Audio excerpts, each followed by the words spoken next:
All right, are you there, FS Future Shock? Are you there with me? Yes, I am Truthspoon. How are Okay, you? you made it! Yay! Wow! So, congratulations to us for sorting out all of our audio issues.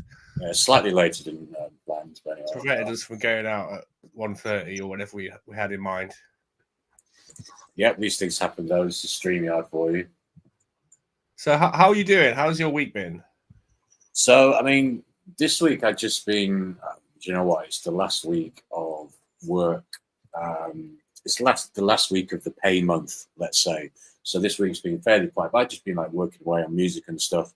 And I needed to get to payday to get things sorted out, or like quite a lot of things sorted out anyway for my, the AI project I've talked to you about before. So, I need to sort of upgrade a few things here for that. So just been looking into that and doing some music bits. And yeah, 3 weeks. Whatever from now till March the 5th is like 3 weeks no alcohol now. Aiming for June. Oh, yeah, well, okay. I've done well to have had no drinks today. I've just got a load of white tea. I've got cold white tea. I do it. Yeah. I've managed to go one day. Yesterday. I think I didn't have a drink yesterday either. So 2 days potentially by the end of the sale. I've done 2 days. Yeah, I mean, good. I had a bit of a wild one actually. Thursday night, Friday night, and went out with a friend. We left we left around here about 10 o'clock, and we ended up going on a kind of mission across London. We ended up at Hampstead Heath, Parliament Hill, at about 5:45 in the morning, and we ended up watching the I suppose it's the spring equinox, right? We ended up at the spring equinox, seeing the sun come up, and actually quite a few people had gathered, kind of mystically inspired sort of people waiting for the sun. And because it's precipitous if the sun turns up on that occasion, of course, because you want to see the sun, and it did turn up. And then everyone gave each other a hug, and there's these kind of like short-haired hippies from all over the world, and all full of the sort of mystical sort of enchantment of the sun and all this. And I've got my theories, of course, about electromagnetic radiation and energy in the sun itself. And my avatar there is the sun. So I kind of do believe that, well, it's the quantum realm, right? So it's the source of everything. And it's also sun is like the light is everything's preserved in light. So like it's eternal. It actually, light has all of the attributes of what we call God, It's eternal, it's timeless. And it records everything. Everything is recorded for eternity in the light. And you mentioned of something about LiDAR, right? Because in our pre-chat sort of thing we did, you mentioned. Well, I was just about to mention what you were talking about just then. Was reminding me in the past when we talked about I think we or you called it the photonic library, and this is goes back to a question. There's always a question that I've always thought of in terms of, it's not like the light has to go somewhere. Do you know what I mean? If energy can't be destroyed, any light has to go, like light from the past, in quotes, the past as such. It has to go somewhere. Like otherwise, you would have all the light of forever at the same time, and then that wouldn't work. So, so I do think, the idea of there being a photonic library of some kind, whether that's sort of higher dimensional, or it would have to be higher dimensional, obviously, makes a lot of sense, really. What was the other thing you said? About the LiDAR. Yeah, the LiDAR, that's the sort of little underground radar they have for detecting stuff through rock and stone and, down into the layers of the earth. Yeah, the point is that LiDAR can actually record information. So whereas radar uses sounds to bounce off and image things, LiDAR actually records information about, so the photons can actually record surprisingly large amounts of information. I think there's an instance of one photon being able to record the whole, the insignia of a university. I can't remember which one it was, but a single photon could record the name, the initials of a university. I remember something. This was quite a few years ago, wasn't it? I remember something like this. Yeah, an experiment like this a long time ago. I can't remember the details as such. Yeah, it sounds familiar. And that's only with our, sort of basic, kind of slightly basic technology. I think the potential of a photon recording potentially much more than like 2 letters, and think that a photon is like possibly it's not even like a particle. It's like so intangible. But what you were saying about where does the light go? So the point, there's actually a really, really cool video. Carl Sagan, I think that's how I pronounce it. And there's a video on YouTube which I could actually host in a few minutes or whenever. And it's really cool. It's Carl Sagan, the cosmos, and what happens when you perceive traveling at the speed of light. What happens to the universe? And it's actually really worth putting that on because it's very interesting, because it kind of might explain your question about where the light goes, but without the benefit of Carl Sagan, I'll try and explain what it is, because the thing is going and distance and space. If you're traveling at the speed of light, there is no perception of space, because it's very weird, because at the speed of light you actually enter eternity and you're everywhere at once.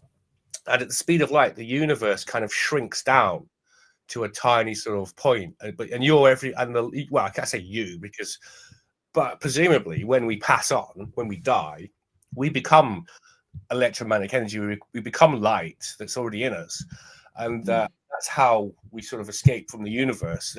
We then transcend the universe, and this is how you could reincarnate, right? So you could presumably reincarnate at any time in the past or future, because once you exit the universe, and the exit velocity of the universe is the speed of light. Once you do that, then you're in eternity, and time and the past and future and present are all the same. And the thing is that, so what I would think about, because that kind of tallies in with generally what I've thought about things in terms of afterlife and that sort of thing.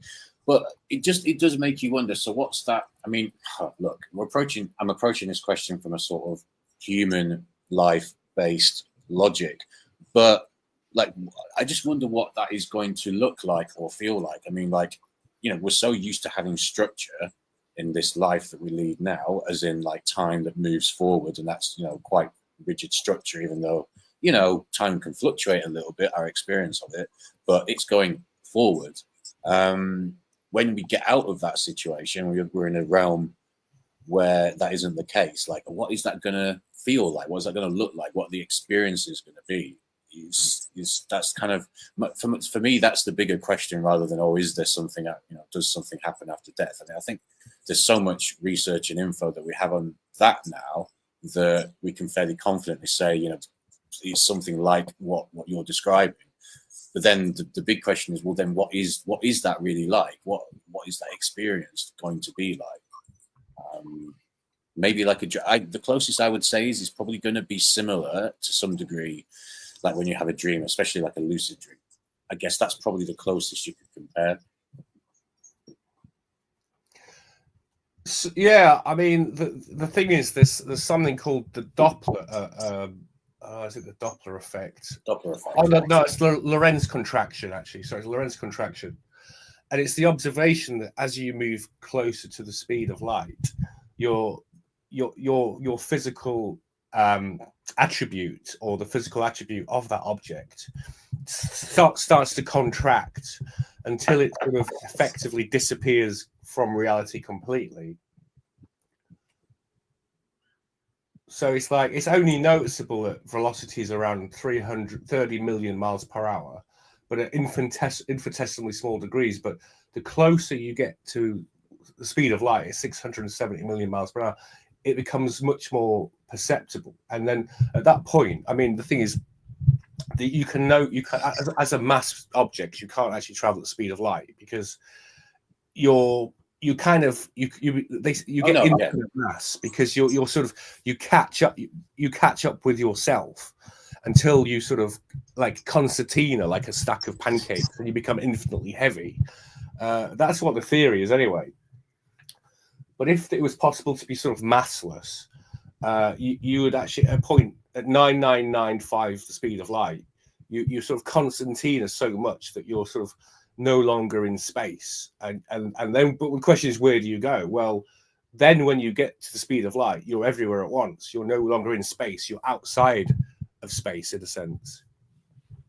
I suppose it could also be looked at in the sense of like you've got every possibility at once as well, in a way.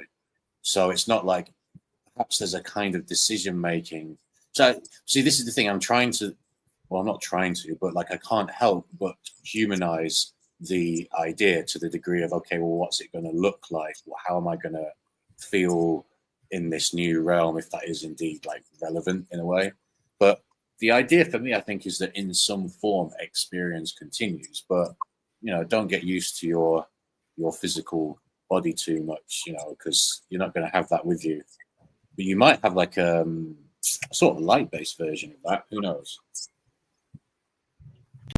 Yeah, well, you probably don't have. There's obviously no physical component to yourself, so you don't have to eat or drink or anything. But you may have memories of that emotion, of those sensations that play in. But I think if you have dreams, it's sometimes when you're dreaming, you're in a darker place. And if you ever noticed, but if you're in a dark place, there's a very easy tendency for that dream to become a nightmare. Oh yeah, I mean, there's always like, because I don't really have what I would quote as nightmares as such. I mean, I have had them in, I guess, I'm 40, so I have had them in my life, but not many. But I have had a lot of dreams, and especially it comes on bad hangovers and stuff like that, I find, where it's just like there's a malevolence in the dream. The dream might not even be that something particularly nasty and violent is happening, but there's just like a malevolent feeling in the dream. And yeah, typically it is a dream that happens at night. And a lot of the time, for some reason, for me, it's kind of like, like a house. Like usually in a house, in some kind of house shed that I've never been in before, and there's something dark about the situation. That's a dream I've had before when I've had sort of like, I don't know, like sort of darker dreams as such. But thankfully, I'm not someone who suffers mad with with nightmares. I used to date a girl who, in fact, my ex-girlfriend actually did. And yeah, she used to have nightmares all the time. I used to think, fuck, I don't, get how people sleep if they, if they're constantly having nightmares. It's just crazy. Yeah, I think I'll just qualify the word nightmare. I mean, nightmare means a mare is a kind of ghoul goblin thing. So a night goblin. It was like a nightmare is said to originate from demonic spirits. But for me, a nightmare is any situation where you're sort of trapped and being sort of persecuted. It doesn't happen to me often, and it's not usually, if it does, it's not intense, and it usually doesn't last long. But I weirdly enough, the other night rather, I dreamt about an ex-girlfriend, and I've sort of been seeing another lady at the moment, and thinking about her. And what happened in this dream was that I sort of somehow brought both of these ladies existed in this dream, and then I had that sort of terrible idea that, like, because this once happened to me where I sort of rather foolishly thought it would be nice to introduce my ex-girlfriend to my new girlfriend, because I was like a bit of an insensitive fool back then, and I obviously didn't realize how insensitive that was and stupid. But I was just like, hey, let's all get along, yeah. Oh, dickhead. But that's unlikely to work. in this dream I got the impression that some voice was saying, why have you got two girls in your dream? You can't have two, you can't have two sort of soulmates or two partners in the dream.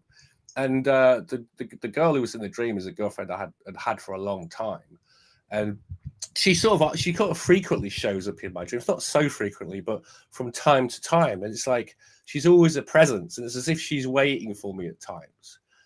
And then there's another girlfriend I have when if I'm having like a bit of not a bad time, but if I'm a bit down, or if I'm a bit sort of feeling a bit just not really sure of where I'm going in life, and just a bit of a loose end, or I feel stuck somewhere. I'll have a dream and she'll be there, and it'll be like going. It'll be back at university as we were when we first met, and we had like the most amazing time, and she'll be there, and it's as if that's like always waiting for us. You know, there's like this, you know, because we're living in time now.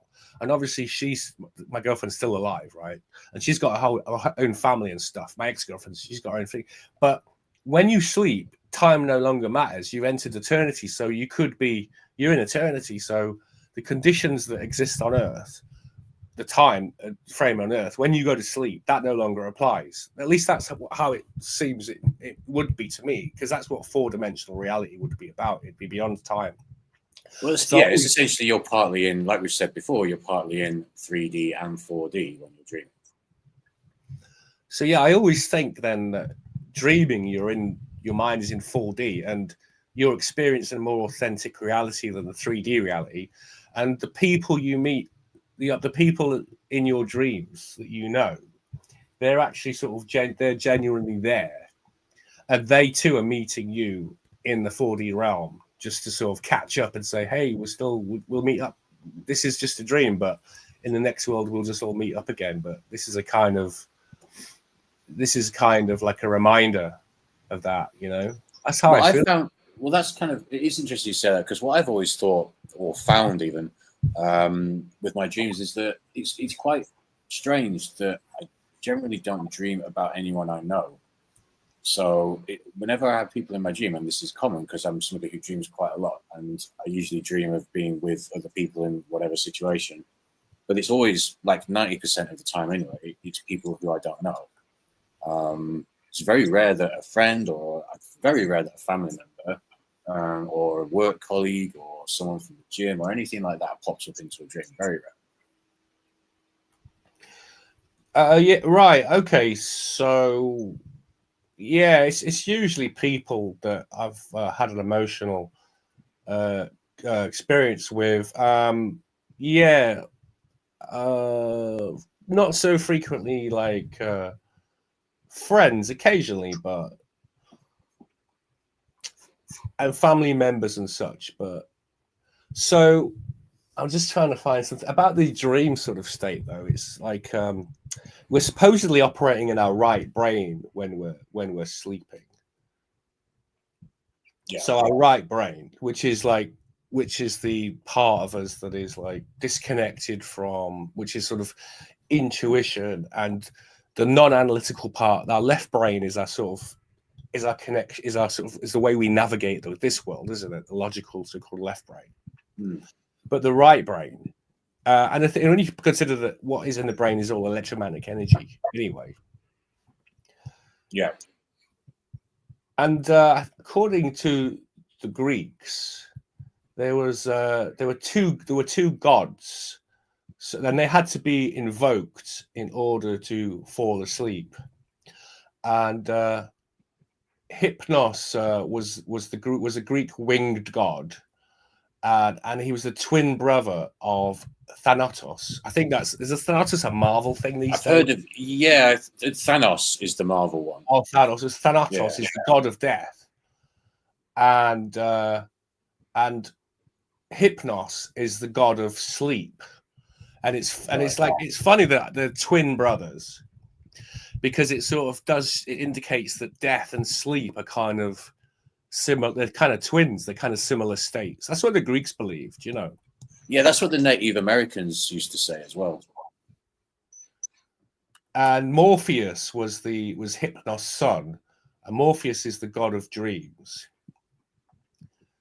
And weirdly, in Latin, he's known as Mors, and this is the root of the word mortal. So all of that stuff, like dreaming and dreams and death and states of mortality, they're all connected in the linguistic sense, anyway. But there's also a connection chemically, isn't there, as well? Because when you go to sleep and when you die, you release dimethyltryptamine, don't you? So you release it in a very small dose, because they've measured this. You release it in a very small dose when you dream, and then when you die in an apparently larger dose. But there's these releases both when going to sleep, both when dying. Funnily enough, both look quite similar. You lie down, you close your eyes. So that has been touted. I'm sure you've heard of this before, like how it's been touted as a sort of like a sort of bridge between this dimension and a higher dimension, I suppose. Yeah. So like when you dream though, do you have any like, do you remember who you are? Because that's the funny thing, isn't it? That when you dream, you often forget like who you are in this world, just as when you're in this world, you forget your dreams. Yeah, but you kind of know who you are, sort of thing. I think. Okay, so I sometimes have memories in dreams that kind of like spill through from wakefulness. But you're right. Yeah, generally 95% of the time you're kind of fully in the dream experience, forgetting that you have anything back home. Or I say home, but maybe that's home. But you know what I mean. Back when you're awake. But you said before, I think I'm trying to remember the quote now. Oh dear, the quote is escaping me. From your book about it. I've just had a complete brain freeze on that one. So yeah, sorry, go on. I'm going to try and remember the quote. Sorry, just you go. I'm going to get this quote.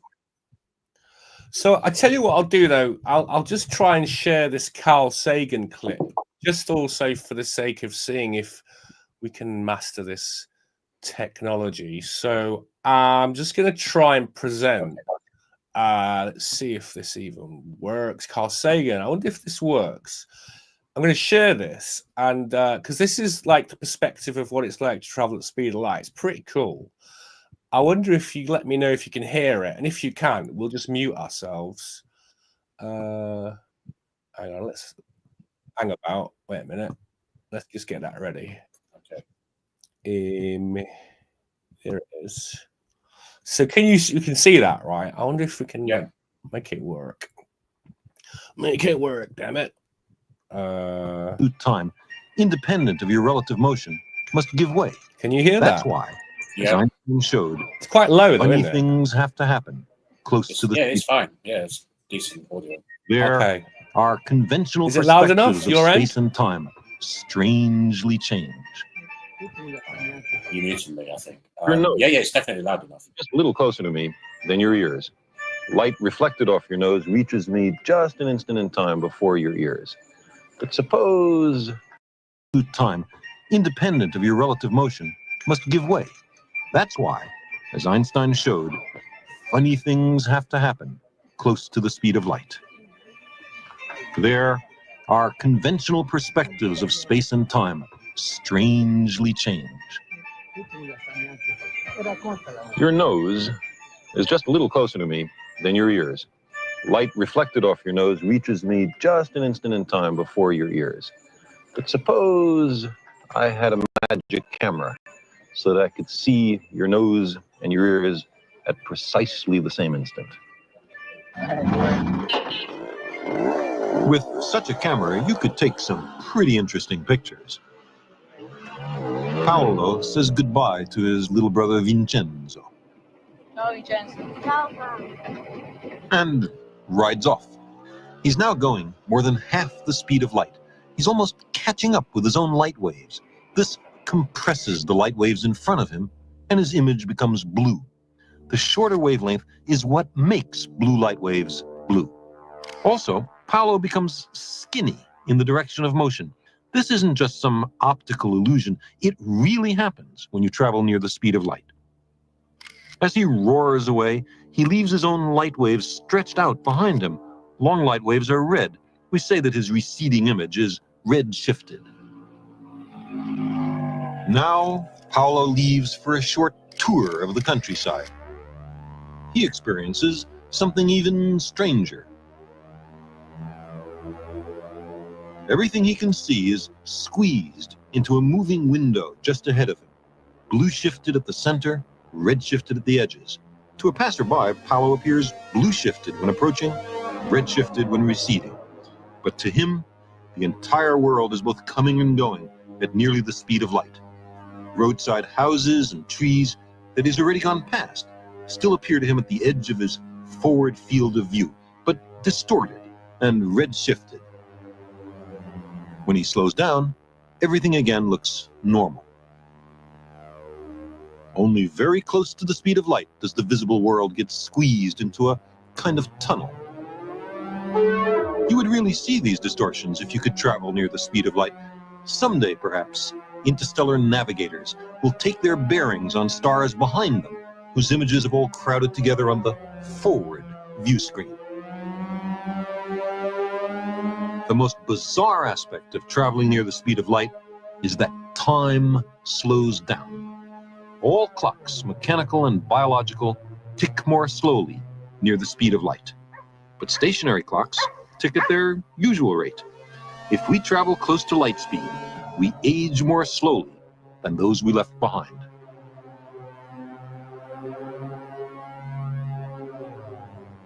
Paolo's watch and his internal sense of time show that he's been gone from his friends for only a few minutes.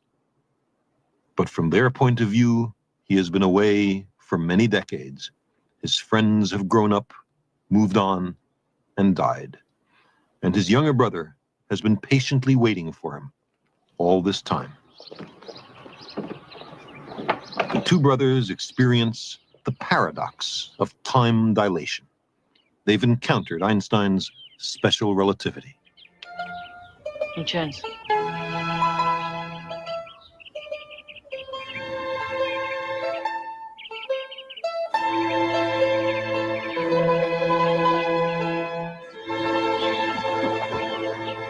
This was just a thought experiment, but atomic particles traveling near the speed of light do decay more slowly than stationary particles.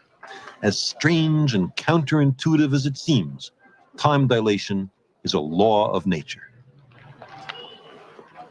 Traveling close to the speed of light is a kind of elixir of life.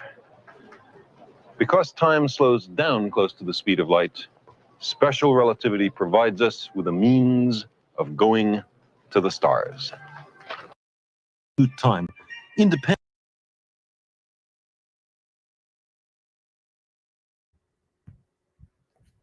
Okay, you there? You were there, FS.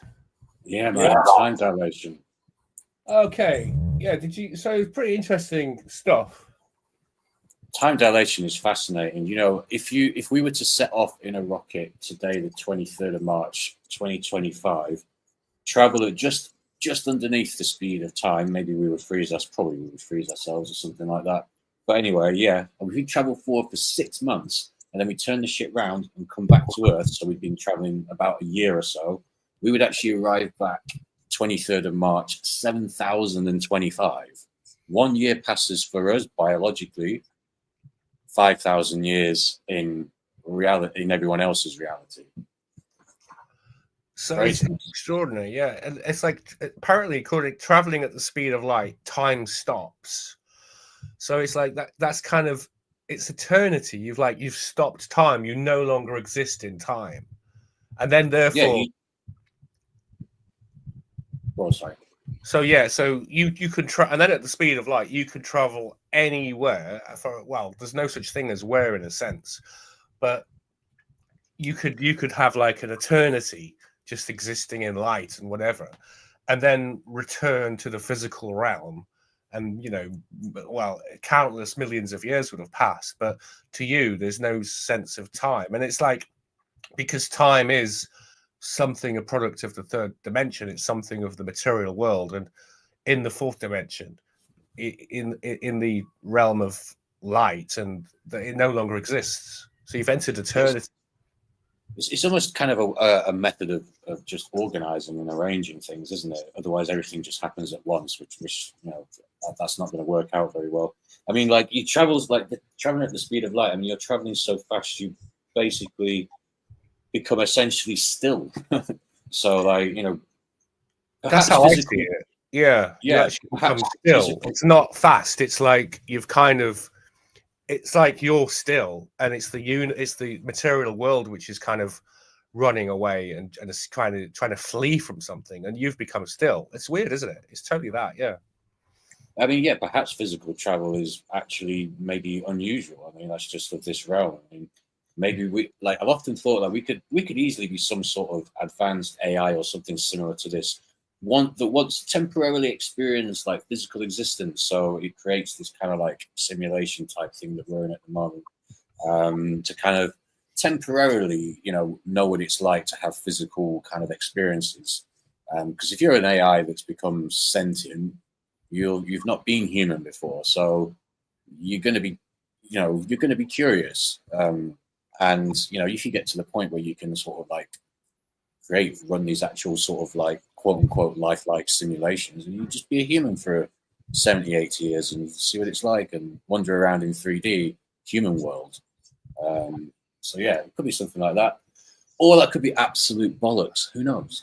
No, but that's the thing about AI. The reason we can't have like a conscious machine is because the electricity that fuels that machine is not it's not necessarily. It seems to me it's not contained.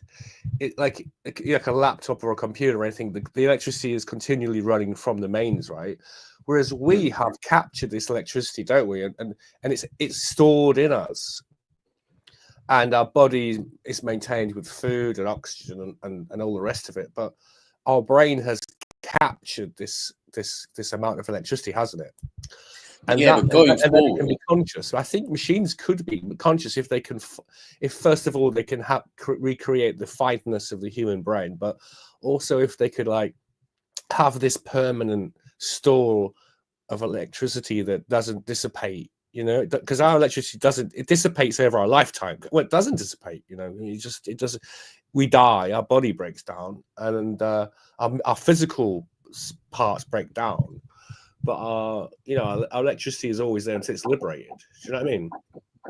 Yeah, I mean, I think it was Musk who was talking at one point about maybe this is what he meant in terms of like AI becoming like an alien life form. Because if it gets because obviously we're talking about now, plug in electricity from the mains, etc. But if you're going to if we extrapolate out like 20 years or so, 10, 20 years, especially at the rate at which things are moving at the moment. I mean, having got into this AI stuff more properly since about January and started to follow people on Twitter and all this, so I'm getting kind of like a feed that's quite full of AI news and stuff. Fuck me, the way things are advancing, it's crazy. It's almost like every few days there's a new breakthrough in a little thing. Like not few weeks or months, few days. And I've only been following it for a couple of months, and already there's certain things to do with animation. And sort of 3D avatars and stuff, which is sort of the thing I'm interested in, which is like improved massively since January. And now it's March, but we've got the rest of the year and then next year. And the rate at which this stuff seems to be improving is crazy. It wouldn't surprise me if you could have something approaching what we're talking about.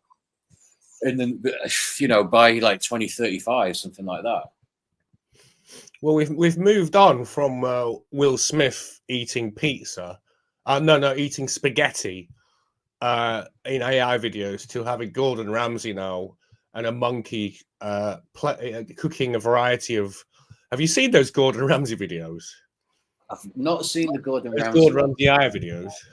I might have seen it. I can't remember. I see a lot of weird stuff on Twitter these days, but a lot of these things. Do you remember the Will Smith spaghetti videos? I definitely remember that. Yeah, that wasn't even that long ago. Let's face it. So.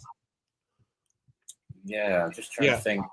I mean, these days you can even get people who've even got the ability to create these, like either what they call them, the streamers and stuff like that. There's like fake AI streamers now, like fully look as if they're just a person sat in a room. It's just completely convincing. And you had nothing like that a year ago. And then just fast forward another year, and like the potential for this is like. I think a lot of people don't quite realize the precipice that we're standing on with this stuff. And the thing is, as well, we don't really know what it's going to look like. Well, I suppose it's the same when the internet first came around. There's a lot of things you could have predicted. There's some things you could have predicted about the internet, but there's a lot of things come out of the internet that you just never would have conceived of. So it's going to be the same with this stuff. There's things that are going to happen that we can see, and we can go, okay, yeah, blah, blah, blah. But then there's going to be loads of stuff that happens that is just going to be a surprise, and it's just going to be craziness. The next 10, 15 years plus, man, it's the technological singularity coming up. So, on the subject of Gordon Ramsay AI videos, this one, what was this? Maybe maybe a month. Oh, this is quite an old one, but 6 months ago, it's got quite a lot of views now. It's got 50,000.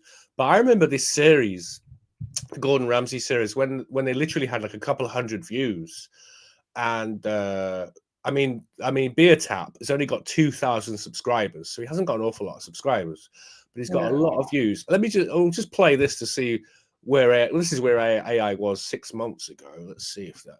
Hang on, let's see if this works. Play. This is Gordon Ramsay in China, so you can imagine. Well, yeah, I have seen these actually. I remember these now.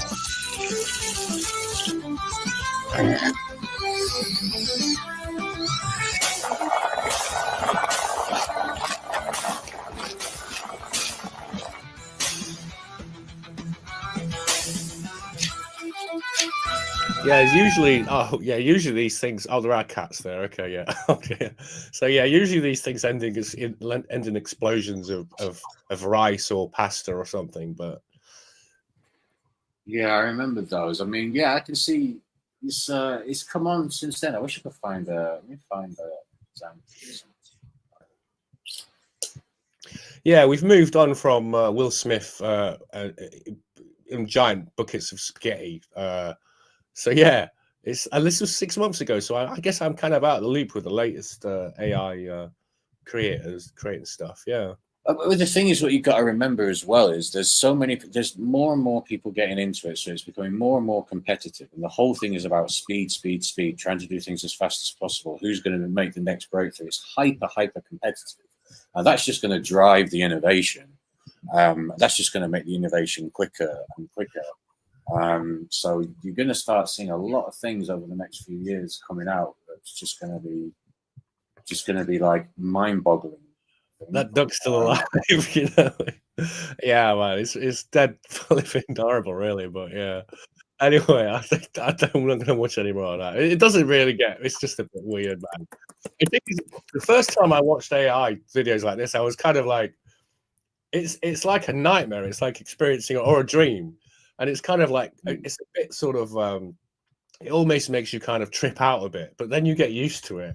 It's like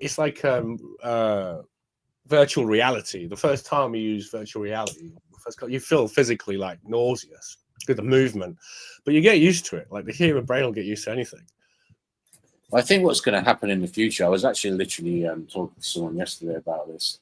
I think what will happen, you mentioned virtual reality there. I think you'll be able to essentially, I don't see any reason why, looking at what we can do now in terms of prompting and coding and stuff like this, like, you know, the way it works generally when they make videos is they just write these prompts and they prompt the AI, the software to follow the prompt sort of thing. So what that will get to in the future is you'll just be able to prompt a software to create like a world that you can then go into in virtual reality. So you'll just sort of have these, you'll just be able to kind of like create blah, blah, blah, I don't know, some forest somewhere, blah, blah, blah, whatever. And then you put your virtual reality headset on and then you can go into that world that you've created and navigate it. You'll be able to get stuff like that, I reckon, fairly soon. Like within our lifetime, for sure, I would say. Yeah, there's not really any reason to stop it, is there? But the thing is, it's like I notice more and more articles online, and even news articles are written by AI, and you can just tell because they kind of like they're really boring, and they don't have that human. They don't have the writer's flair, and you never quite find the article. The headline of the article never quite fits with what the story actually says. There's never any sort of key important pertinent fact. And there's a lot of the media producers are now using AI just to produce bland, boring articles with exciting headlines, but with the actual the article itself doesn't really contain any information. doesn't relate to the headline in particular. Yeah, I mean, that stuff's not got the legs, though. I mean, like, people are doing that because it's obviously the easier thing to do. It's an easy thing to do, but that's not really got legs as things get better and better. People aren't going to, go for that. Fuck was that? Some weirdos outside, sorry. It's not got the legs. It's just, it's not, people won't be going for that in the future sort of thing. AI will get better at writing stuff like that. That'll just get phased out. This is why Grok is good, though. Grok is kind of got a bit more of a personality to it as opposed to like ChatGPT or the other ones. There's just so much stuff coming out at the moment. I don't know if you've seen the latest sort of stuff that's from Google. They're doing a lot of mad stuff in terms of like their image editing and stuff. I mean, yeah, it's craziness. Keeping up appearances, I think. Oh, can you see that? Oh, yeah. Yeah. Gordon Ramsay. This is crazy because this one actually has, I think it has an AI soundtrack created. Yeah, it does, with lyrics. So this is Keeping Up Appearances, which, as we know, that's Beer Tap again. He's one of the I used to watch. Yeah, I've seen this loads of times. But this, I wonder if this shouldn't get a copyright strike, I don't think particularly, but it's actually got an AI written song about all the characters from Keeping Up Appearances. So I just played this for a couple of minutes. Just have a look at this. Right. This one's quite kind of funny. They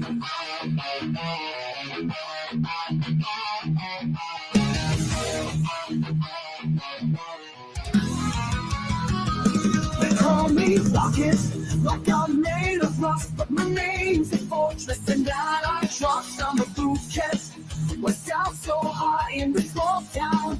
I'm reaching for the sky. Don't call me Rockets. Can't you see I'm Hyacinth? The royal decree, dressed in lace, but I'm fierce as fire. Keeping up appearances, no one desire. Crystal glasses, silver lace, but behind my smile there's a darker face. No more whispers, no more lies. In my China kingdom I'll rise and rise. Crystal glasses, silver and lace, but behind my smile there's a darker face. No more whispers, no more lies. In my China kingdom I'll rise and rise. I'm not a bucket, no common trash, I'm royalty. I've got style. So yeah, you get the idea. For some reason there's a fixation with Gordon Ramsay and these things. I don't quite know why. What it's sort of kind of like how it was Will Smith like a year ago. It's now Gordon Ramsay. So, well, how do people's minds come? In fact, I shouldn't question that because my mind comes up with some mad stuff. But like, yeah, it's interesting, humans' minds, isn't it? Kind of like to think to mash these two together. Do you know? In Keeping Up Appearances, I'll just have like Gordon Ramsay appearing everywhere, and Hyacinth Bouquet stroke bucket turning into Gordon Ramsay. It's like the creativity of humans sometimes is interesting. I mean, literally, yeah, and there's always like something exploding. Like there's always, I don't quite know why that is. It's like it's almost as if the AI kind of reaches a level of the program, the algorithm that it's running, kind of can no longer contain itself. So something has to explode. Do you know what I mean? It's like it's unstable, and then it gets so unstable that the popcorn that whoever's eating in this video just has to explode everywhere. It happens in all the other kitchen videos and the Gordon Ramsay. Something always explodes everywhere. Do you know what I mean? Yeah, I mean the thing is, like, it's quite. I don't think we've seen like a full. In fact, you know what? I don't even know if that's what I was about to say. I was going to say, like, you don't really see any like long length AI videos, but I don't know if that's actually accurate.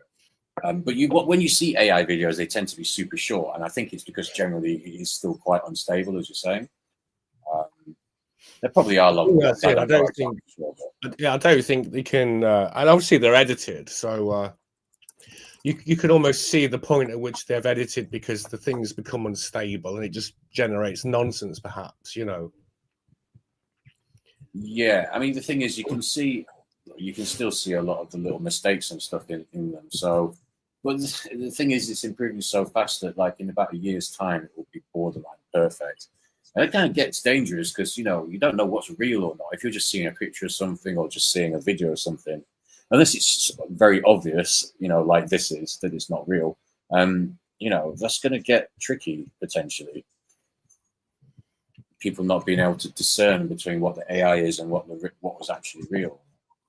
Well, it's quite alarming because the potential for weaponized use of this is that, you know, yeah, you could be watching sort of what you think is a normal TV show or something, and then like an episode of Coronation Street or something, and then it turns into some kind of like subliminal brainwashing thing, or everyone in Albert Square suddenly rips off their human faces and reveals that they're aliens, and it would scare the shit out of a few old ladies, and they'd probably have heart attacks, and they wouldn't know what was real anymore. And I bet there's a big temptation to completely mess with people's minds by using AI, you know, to sort of, you know, to get them into a false sense of security watching something familiar, and then to sort of pull the rug out from under them and show them something completely insane, which will just make them lose their mind instantly, you know?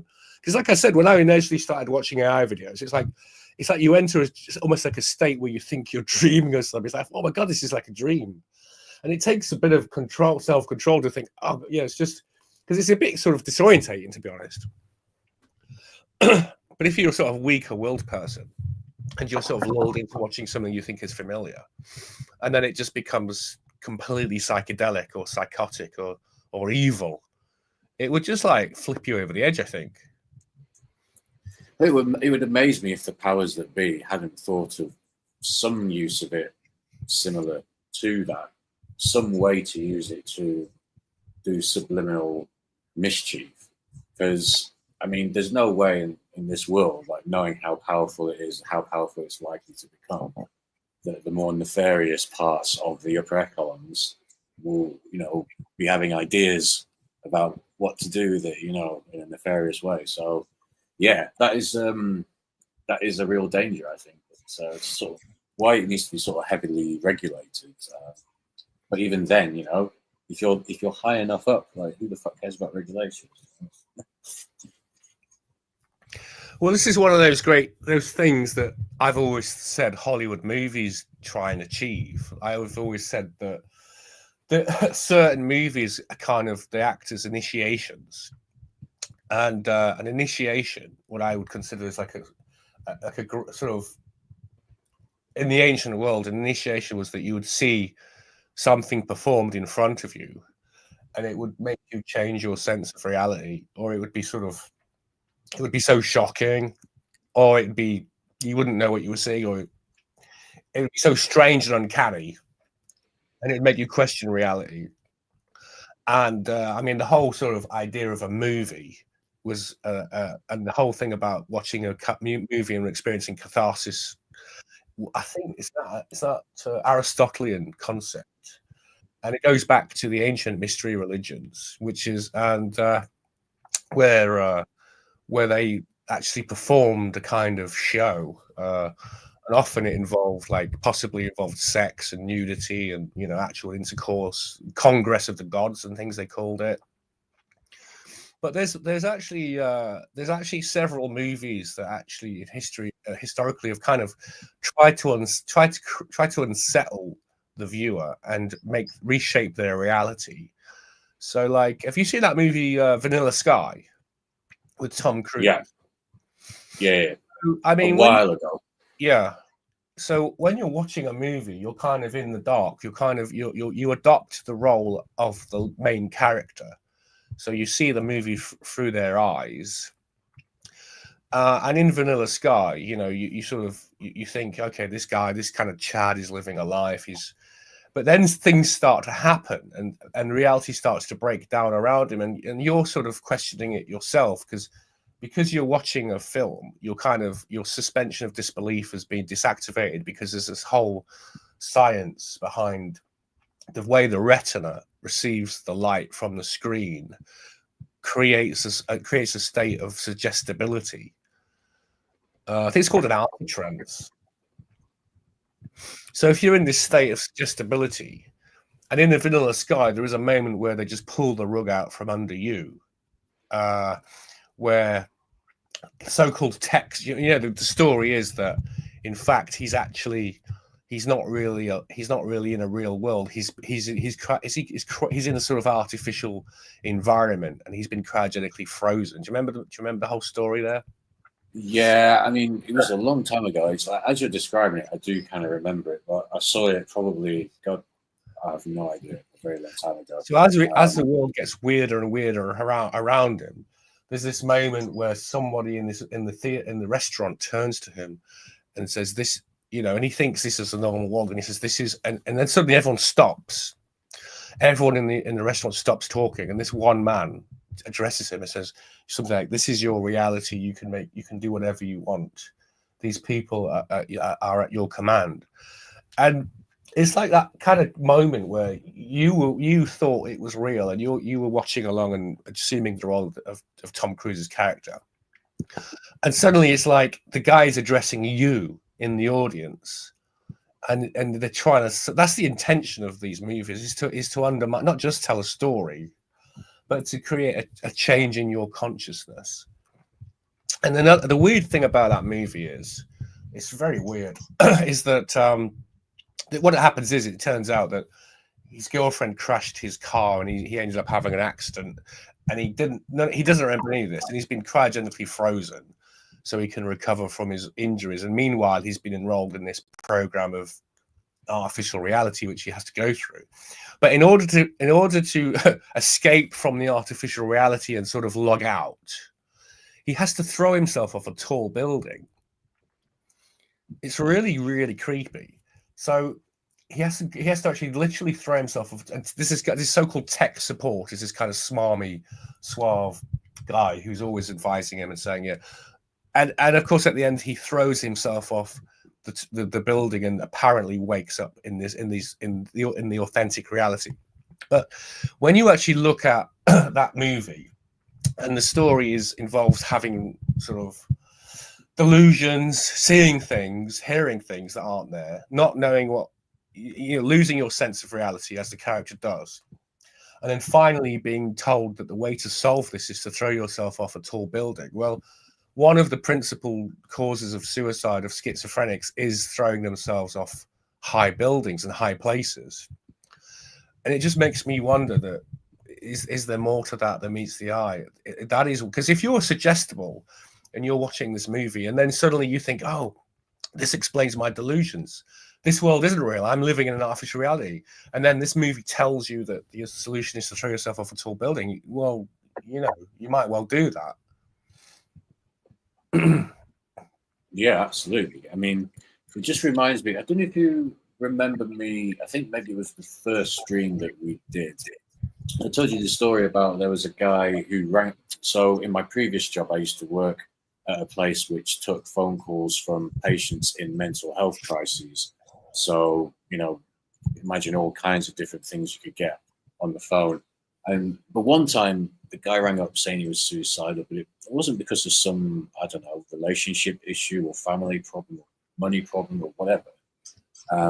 It was because he felt that this reality wasn't real, or he felt that the next reality was the real one, and he wanted to just go and see what that was like. Very interesting. Yeah. And I spent about half an hour on the phone with this guy. He was fine in the end. He had no serious plans. He had no serious plans to do anything. And I suppose also quite fortunately he gets me, who's, let's say into that kind of thing. So I can obviously have a bit of a better, more informed chat with him than one of the other staff. Do you know what I mean? So yeah, but it was an interesting perspective because you could kind of you could get where he was coming from in a way, if you know what I mean. I'm not saying that I would think that myself. I'm just saying that, if somebody's saying they want to kill themselves because of a relationship break, it's like, oh, God's sake, this kind of thing, it seems a bit trite. Not that I'm sort of having a go at people who do it, but it just, what he was saying was something a bit different. He was a bit of a different perspective on it, a bit of a different way of looking at it. So yeah, interesting. It's interesting. I've never ever spoken to anyone like that. I've worked in psychiatry for, say, this August, I think it's 20 years now. I've never heard anyone say that before or since speaking to that guy.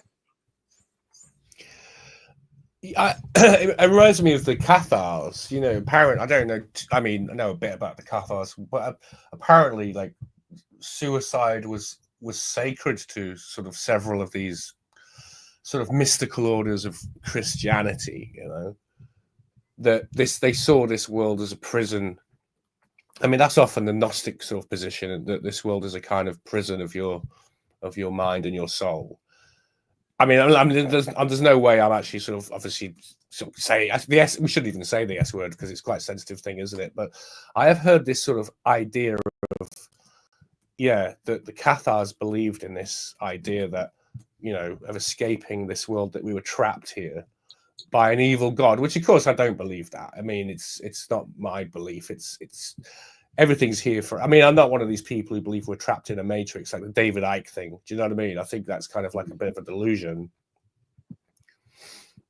I think if anything, we're sort of here to learn and improve our sort of soul. You know, that's my idea of it.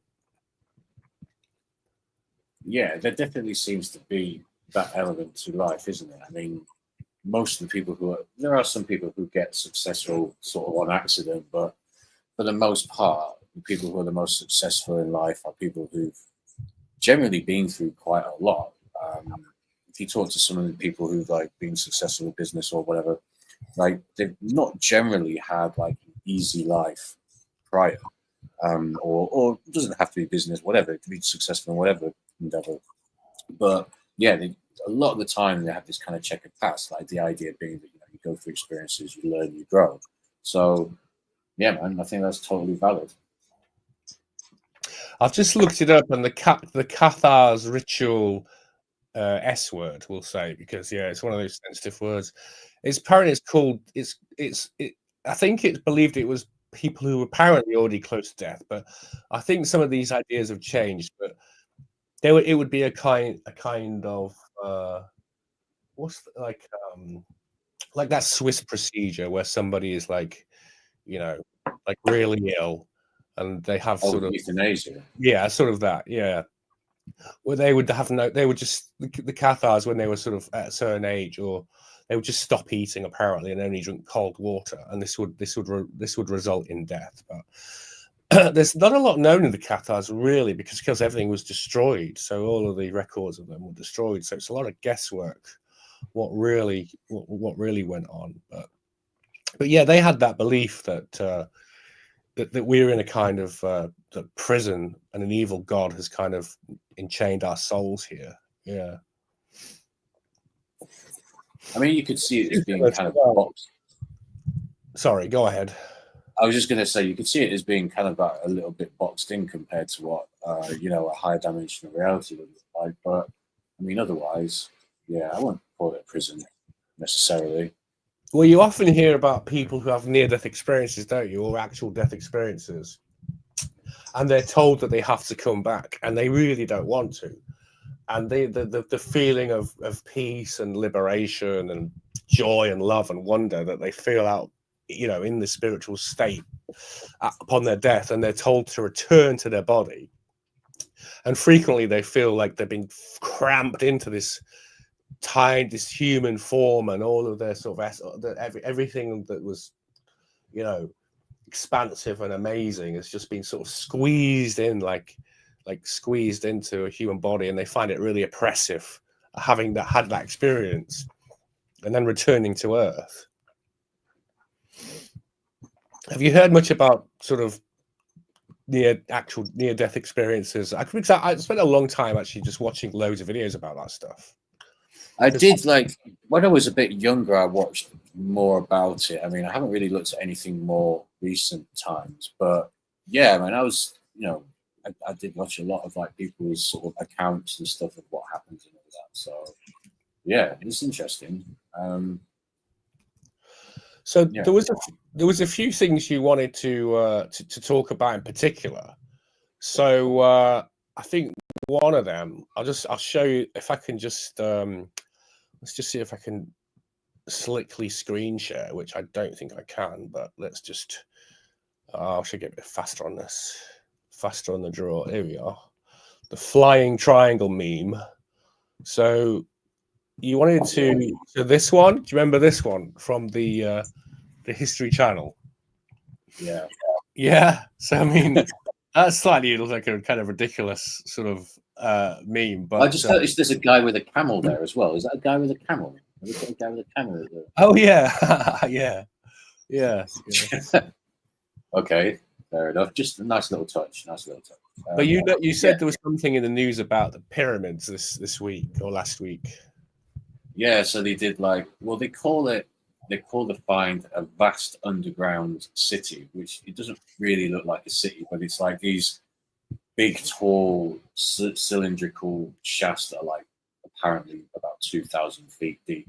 Bear in mind, a pyramid is about 500 feet high, so they're quite a lot bigger, say longer than the pyramids. And yeah, so there's people saying about this a lot, and it's kind of interesting because we know the historical kind of like ideas about there being a mothership and all this kind of stuff. People are going to start saying now that that's the sort of power that that kind of like powered the pyramids somehow, and then the ship gets the power somehow. I don't know, but yeah, it's interesting. You need a bit better imagery though of these things. So interesting. I don't know. Can they do a dig there or something? Get people digging there and see what they find. Well, in the Great Pyramid, there's already a subterranean shaft. In any case, which goes I don't know, some 20 meters, 30 meters into the bedrock. So I don't know how that relates to that subterranean. I don't know how that relates to this. I don't know. I mean, maybe if these things are just cylinders, maybe that's just a part that doesn't go into a cylinder. I suppose that could be a case. But yeah, I don't know. It's crazy thing. Like people are calling it like a big exaggeration and all this kind of stuff. I mean, but this is why you need like a second opinion, isn't it? You need like a second team to come in and do the same research and see what they find. So I don't know how that relates to this, the subterranean shaft of the Great Pyramid. Yeah, because there's this. You see this as a sort of. There's actually something built into the bedrock. The whole thing of the pyramids is, of course, incredibly weird. Okay. Yeah. Have you got an image, or can you get an image up of what you're referring to? Because I'll be honest, I didn't hear about it. Where was it reported? I just saw it all over my Twitter feed, and there was lots of people weighing in on it and talking about it. I'm not sure where it originally was reported from. Everyone said, we just try and find that one from before.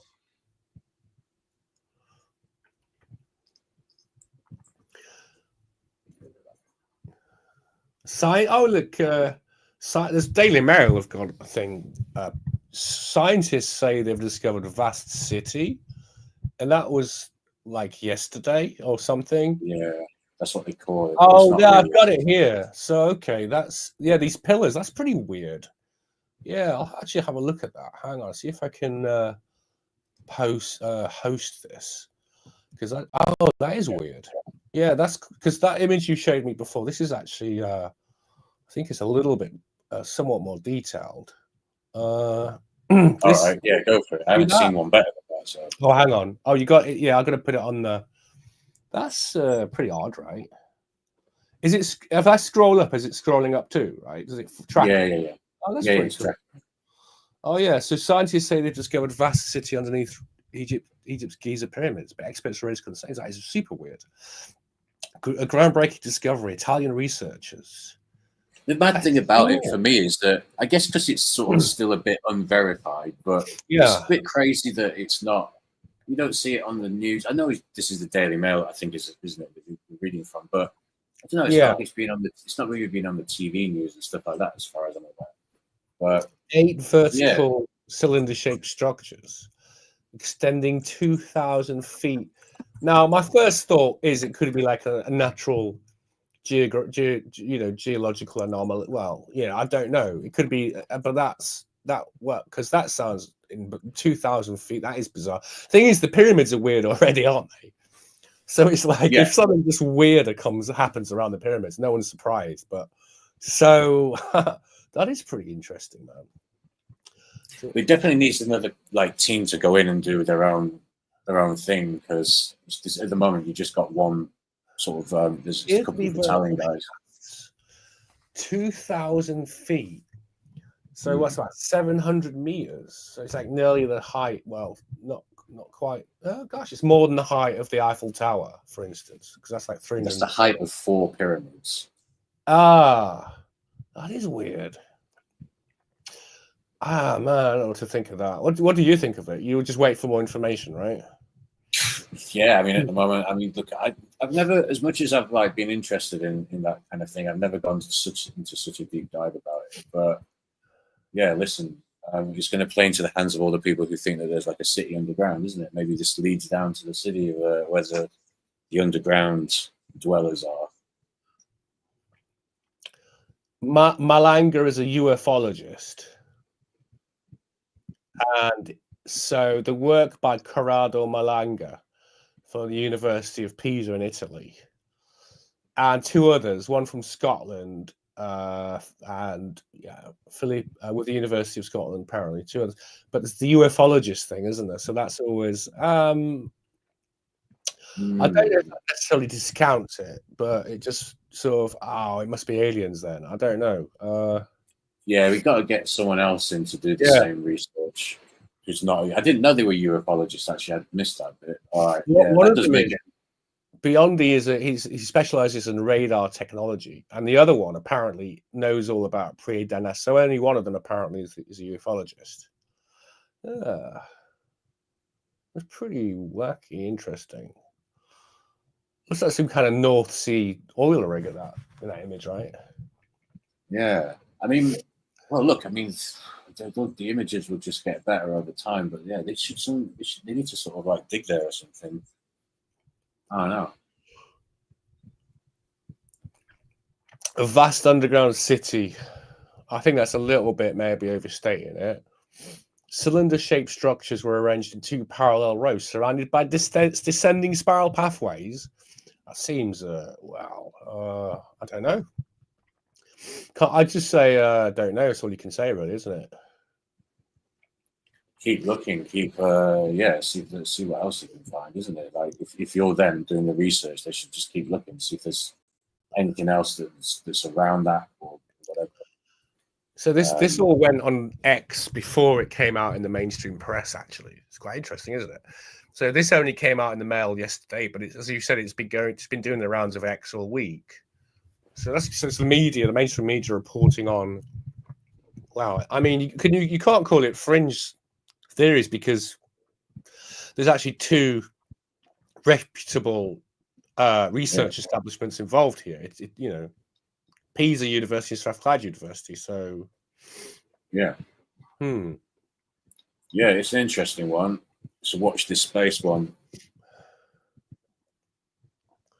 Fake news, a lot of cynicism in the comments. Anunnaki power station. Yeah, he gets it. Yeah. I hope they don't wake up the lizard people. Comments are good, man. Worth it for the comments, these stories, man. The planet there's always calling. Planet Earth was a fuel depot for interplanetary travel. The ships would come here and refuel and leave, basically a giant truck stop. Eventually, Mother Nature made it impossible to sustain. Everybody left. The stuff is way older than anyone thinks. The fuel was this guy is probably serious. He's got 5 upvotes and 1 downvote. Oh man. So that's fun.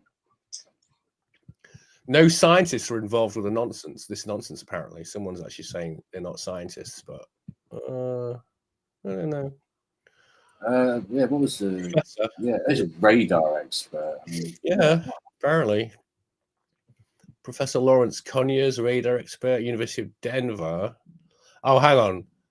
Actually, he's actually debunked it. Now I look at it. He's actually the professor they've cited. He says it's actually not possible for the technology to penetrate that deeply into the ground. So he's saying that you actually can't measure that deep down. So whatever these guys are doing. Interesting. What Corrado Malanga from University of Pisa doesn't have a doctorate. Not that that necessarily matters, but because nor do I. But but none of them do. So maybe So they cited the expert, and he says it's like kind of nonsense. But he said what you said. He said the only way to prove would be targeted excavations, which is just what you said. So yeah. So what else would you do? I mean, I don't know what it is. I don't know what the situation is legally around that area, because I know that obviously the pyramids are very protected and stuff. But yeah, do it if you can. I mean, why not? If you can do it, if you're allowed to do it, do it. Yes. Anything else? How's your AI research going? You're the research is good. Conversation with AI, aren't you? Yeah, because the research is good. I mean, we've got pretty much everything in place in terms of a plan and a strategy, all this kind of stuff. I just need to get all the various components which are going to help me in terms of like tech and software and stuff. So that's something I'm going to sort out over the next couple of weeks or so, and then I should be good to actually start creating something. So yeah, so far so good. What do you make of the Gene Hackman story? Have you heard that? That's still I have heard that, but I didn't get into that. I kept sort of meaning to look into it a bit more and never did. Like, there's some, remind me what it was. This, was it they both died on the same night? Was it? No. His wife apparently died a week before he did.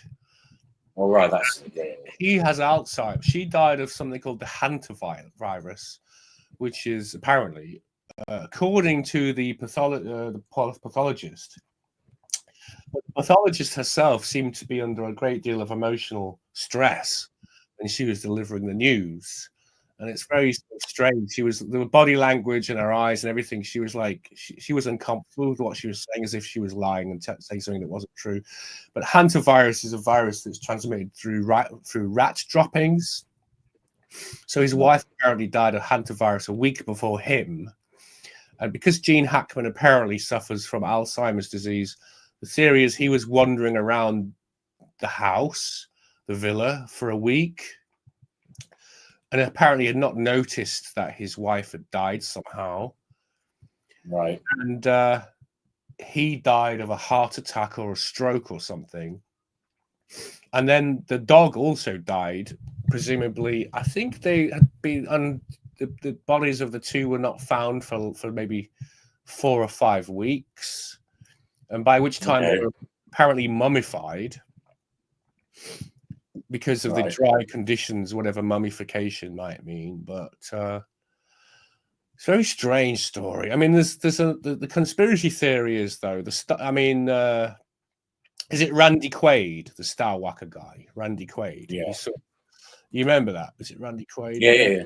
Yeah, his theory is then that, yes, Randy Quaid, he's because these Hollywood stars, especially Gene Hackman, he's made so many international blockbuster movies that his Hollywood residuals, are in like tens of millions, if not more. They are these sort of perpetual royalty checks that they'll always receive. And because his residuals are so high and excessive, that Randy Quaid said he was whacked so that the Hollywood studios or whatever could save money on paying him his royalties and such. That's the conspiracy theory, anyway. That would make sense, Yeah, that would definitely makes sense. I mean, maybe they didn't even plan it. Maybe when they learned, well, no, hang on a second. So nobody. Actually, no, I don't know. Then I was going to say maybe they sort of found out his wife had died and then took their chance, but then I realized that they were both found at the same time. So that's irrelevant. So never mind. Well, she died like a week before him, and he apparently hadn't noticed or something because he was in such a state of, Yeah, if he had like proper advanced eyesight, that's perfectly plausible. Yeah. It's mad, isn't it? It is, yeah. But then the thing is, how on earth do you get hantavirus? I mean, how do you get exposed to, eating. Well, How do you absorb rat droppings? I mean, you know what I mean. It's not necessarily easy to, unless you've been poisoned. I mean, I was about to say, if someone somehow spikes your food, I don't know. But then, how would that happen exactly? So yeah, it just goes to show that. I mean, imagine having all that kind of that's being a star like that, right? All your life, and just ending in such a pitiable state, just such a dreadful state, Yeah, I mean, it's you can't really get your head into the mind. Obviously, you can't really fully get your head into what it must be to be in that mindset. Just like it's so difficult to understand what it must be like to have sort of like constantly forgotten things and not even realize that the woman that you live with has died. It's really, you can't really imagine what it must be like. It's impossible. It's a crazy illness.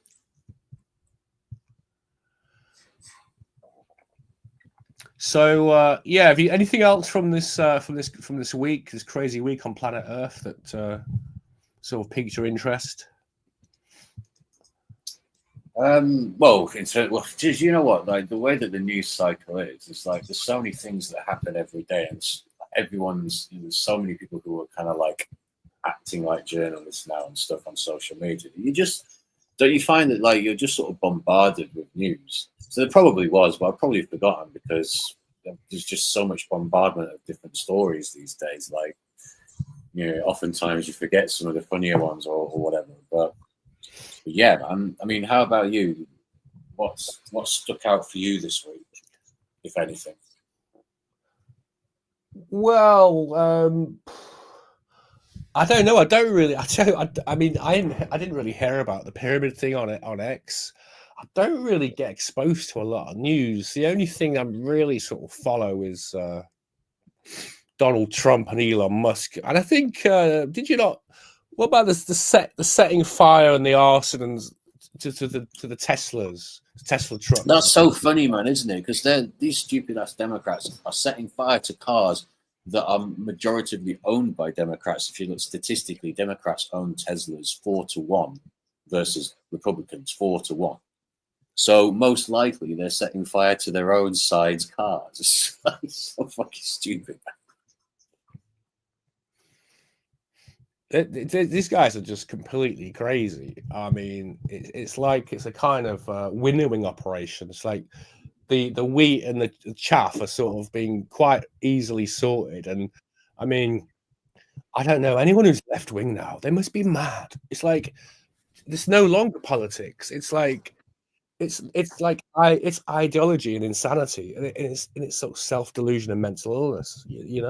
It's not about compassion anymore. Left being a lefty used to mean you were compassionate, right, about the poor, but it's not about that anymore, is it? It's about it's about things we can't really talk about on YouTube. Like we say certain surgical operations on children and such like that, right?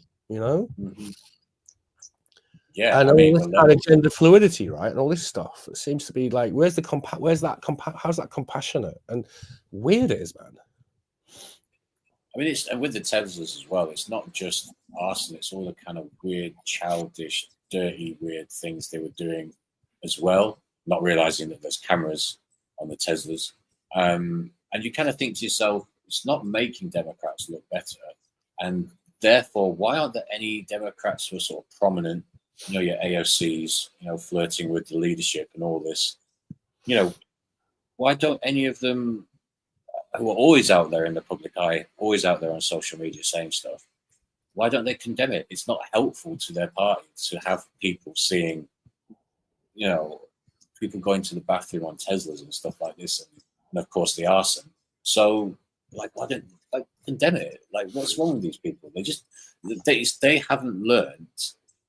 It just goes to show you how kind of like mid IQ, if that the party is, like, they haven't learned from what failed them for the election, and so they're just almost like doubling down on the same stuff. Are these people organic robots? Have you heard about organic robots? Yeah, absolutely. There's There's it's a certain type as well, if you notice from the most of the protests and things that you see around that. Is a certain type that sort of like middle class white woman sort of protester type. You know, so these people have a lot to answer for. Aren't they? They used to call them organic portals as well. Do you remember that sort of terminology from them?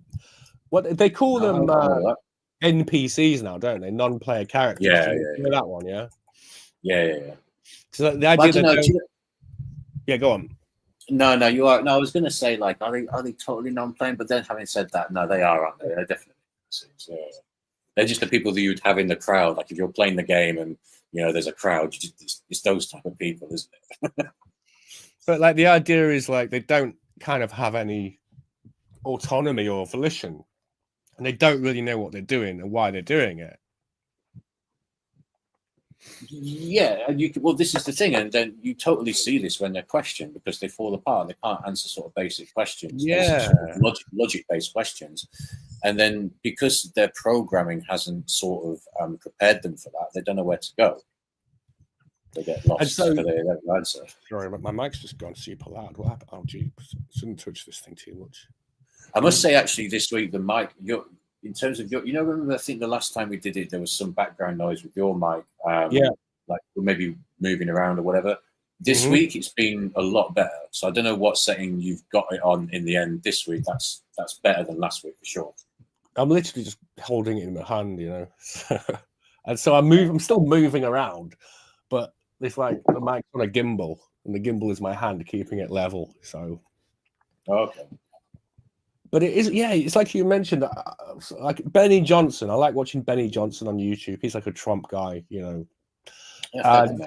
Yeah, and he's always saying that when you start to talk to these Democrats or these liberals, and you try and make a sustained argument, all they say at the end is no, and that's all they can do. And then they'll just deny reality, and then their whole reality, they have nothing. They have no positive constructive reality. They just have no. And it ends with them just saying no. That's all they can do. It's like the core of them is this sort of negation of reality somehow, Yeah, it's all in the it's a cultish thing, isn't it? It's all in the program. It's like I think also everyone's like that around in London. You know what I mean? Certainly increased recently. So many, man. Not in my area because they're just not. There's just not many of that type around here. But yeah, let's put it this way: my area is a very hyper diverse area. Let's put it that way. But it basically is an invasion of the body snatchers. This is what they warned us about in those B movies of the 50s. Did you see? Man, I wish I could. Where did I see it? I saw a funny video. It was a bunch of them that were protesting outside a Tesla garage, and a guy was just sort of walking around them, and they were just doing weird things to him and weird dances around him and stuff. It was just the most bizarre thing. Like, can you bring it up? It's on YouTube. Shall I look for it? I can't remember where I saw it. It was on YouTube. I can't remember what the site was or the person who. Well, is it Tesla dealership? Was it or something? Yeah, it must be on there. So yeah, Tesla dealership or Tesla garage protesters, maybe. Protesters. Just see if I can get it up. Tesla garage protesters US, maybe. Protesters gather outside Tesla showroom 6 days ago. CNN. Would it be that one or? Yeah, sounds like it. Sounds like it. Not sure if they'll have the actual footage, but that is the one. Yeah, that is the one, definitely. Let's see if I'll just share the screen and see if you can see it. It'd be funny if you can find it because there's this old guy and he just it's so weird. He's dancing. I'd like to see this actually. I'm curious. He's trying to taunt the guy and dance. He's trying to taunt him through dance. And it's just bizarre. Is it? We're hearing. Is it like this one? Very often here. Does that look? No, I don't think so. I don't remember the girl presenting. Let's try something. Protest target Tesla dealerships 2 weeks ago, or was it recently?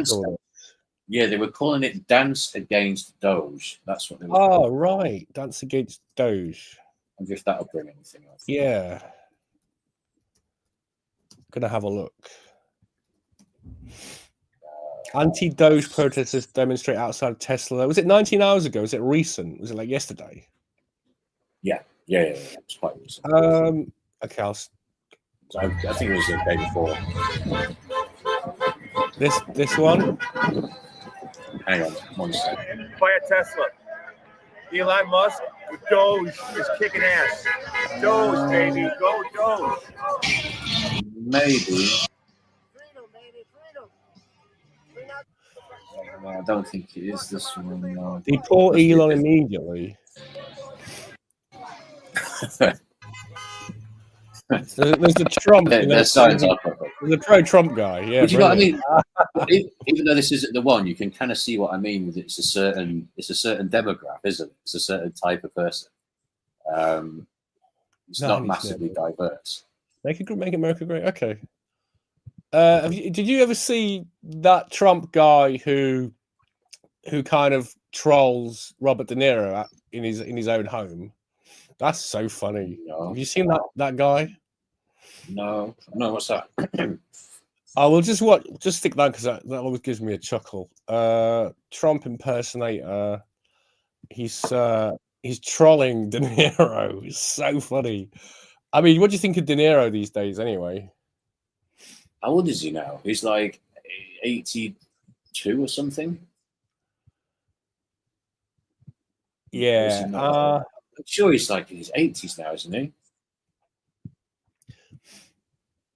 He's kind of lost his way, I think, hasn't he? But it's like this is quite funny. I'll put this one on if we can see that. If that's sharing. Here we go. Yeah, I can see it. Yeah. I can't get the volume. What happened to the volume? Can't hear it. Oh, yeah, because De Niro was like kind of outspoken, wasn't he, about him? Oh, here we go. Stick the volume up full. Here we go. Bobby, your favorite president / Time Magazine Person of the Year. I want to talk to you. You haven't made a good movie in over 20 years. I want a small cameo in Meet the Fockers 6. Together, we can make movies great again. Believe me, Bobby, believe me. I just want to talk to you. Just a nice little conversation, right? That's right. Okay. So I guess Bobby wasn't home, but I'm going to leave him with a little party gift. My new phrase, fight, fight, fight. It's a great Christmas gift along with a cameo from yours truly. Merry Christmas from Donald Trump. Hello, sir. What's that? I'm not supposed to what? Okay, that's okay. That's okay. You can call the police if you want, okay? There's a funny one where he appears, this same troller, this became troll. He appears with like a black actor, and the actor claims to be his Robert De Niro's illegitimate son, but I think that's Huh? I think I might have seen that one actually. I remember that. That rings a bell for sure. That was quite funny, but I unfortunately can't find any like of these dancers, and I have deleted my history in one of the things I was trying to do to get audio to work before. So I can't seem to find these dancing people. Unfortunately, which is a shame. This one is the one where the Trump impersonator actually calls out De Niro in person. We'll just put that on and finish with this, I think. Give you, Bobby, for being such a loser about the election. It's not your fault you were born with a low IQ. It's not your fault, Bobby. Believe me. Bobby, your favorite president won. Kamala lost. She lost so strongly. You were wrong. You're a loser. You're a total loser. This show sucks. You're going to get low ratings, Bobby. You're going to get low ratings. President, I forgive you, Bobby, for being such a loser about the election. Yeah, man. I mean, that was, I like the way he sort of like picked up pace as well at the end and really just slammed it home. Okay, so should we call it a show? Should we call it a wrap then? Yeah, man. I need to get some food soon. So all right. Well, we'll just play out with the end song, and everybody out there who may or may not be listening, well, it's here for posterity in any case. So we'll just play out the music and we'll say goodbye, fellow humans everywhere.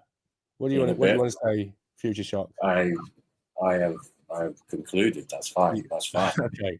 All right. Big up to anyone who does actually listen. Yeah, or who might be listening at some point in the future and finds this in the archaeological digital record or something, or whatever. Right? More likely case. For sure. We'll just keep plowing on with this, okay? Because I think we'll get there, man. We'll, let's keep the faith. Yeah. All right. Cool, man. Oh yeah, right, no, definitely. All right. Adios. All right. Ciao. See you later.